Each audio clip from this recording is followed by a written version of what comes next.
Doon ako galing. Survey muna.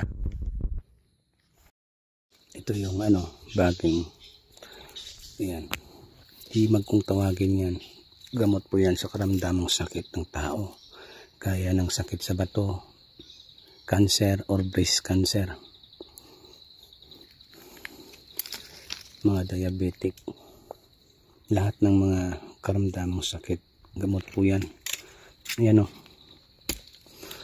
Pag kinuha natin yan, parang may sapot. Ayan o.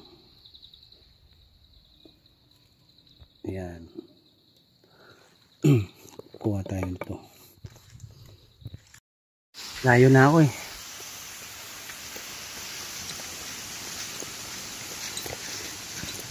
Sapa, sapa.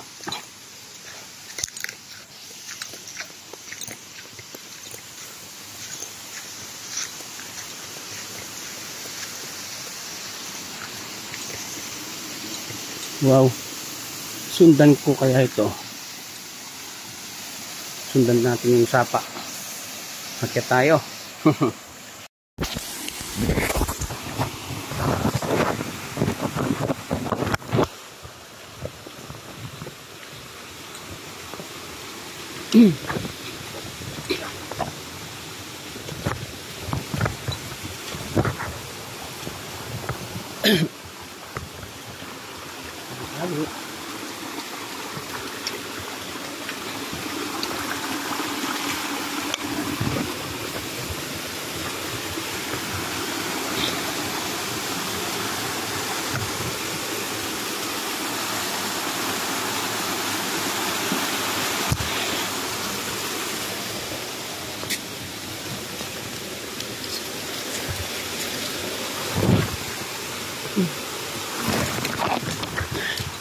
Sana tambahin buhok ng diwata o sigbin.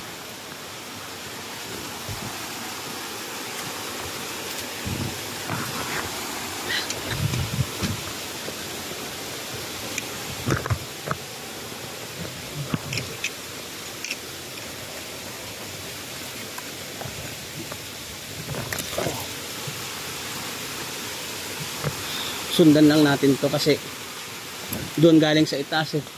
Sa bahay namin may sapa. Dito pala bumabagsak yung tubig.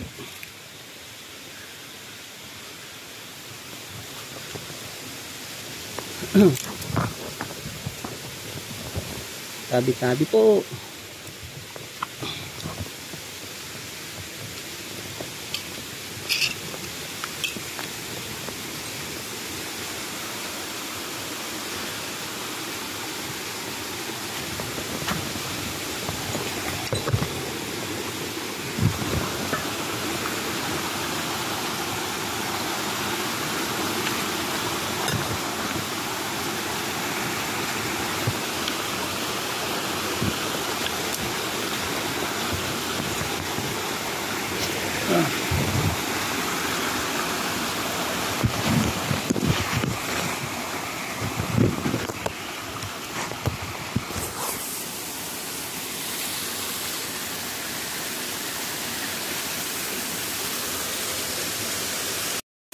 Kuha tayo ng tubig ng sinag-araw.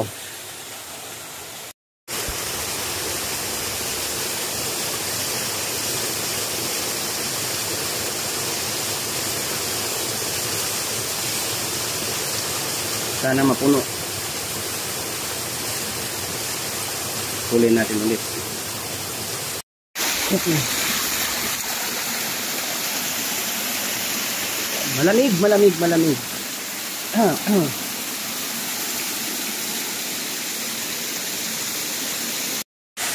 Swimming pool.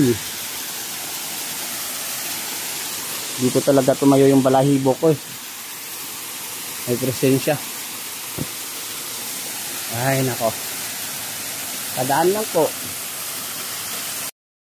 Balik ko. Laki ng baging.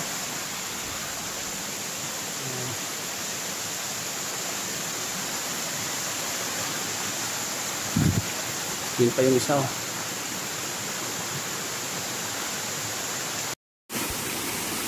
Batong Engkanto ano. Yun. Batong Engkanto. Lakas.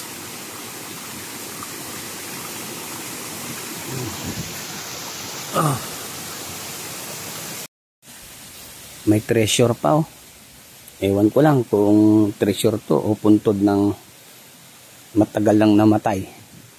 You know, pag may nakita kayo na puno ng ganyan, tumutubo sa sanga, yung ugat niya, kunin niyo po yan. Maganda yan sa pangkabuhayan, sa negosyo, lalo na sa mga negosyante natin dyan ng mga kapatid. Maganda po yan. Ito parang treasure talaga, no? Tinakpan lang, oh. Parang puntod rin, eh. Pero hindi yung purpose natin dito, yung treasure. Yung purpose natin, kumuha ng mga herbal na gamot at mga panangkap na ikakasa natin sa langisan. Okay? Yun, nakakuha na tayo. Ang lalaki ng mga bato. Tapos, ayun o, parang pader.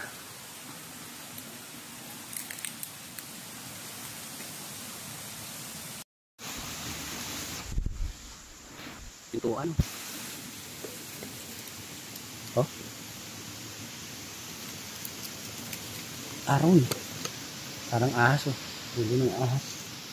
Ay, malakas. Grabe. Ang lakas. Wow. Matayo yung balahibo ko. Ang lakas ng presensya. Abit lang. You know, sign. Treasure sign daw sabi nila. Ang lalim oh. Yan ulo ng ahas yan oh. Yan. Triangle. Naka-point dun sa kabila. Parang tunay tayo na treasure hunter ah. Joke lang. Yun ang kasing nakita ko dati sa mapa.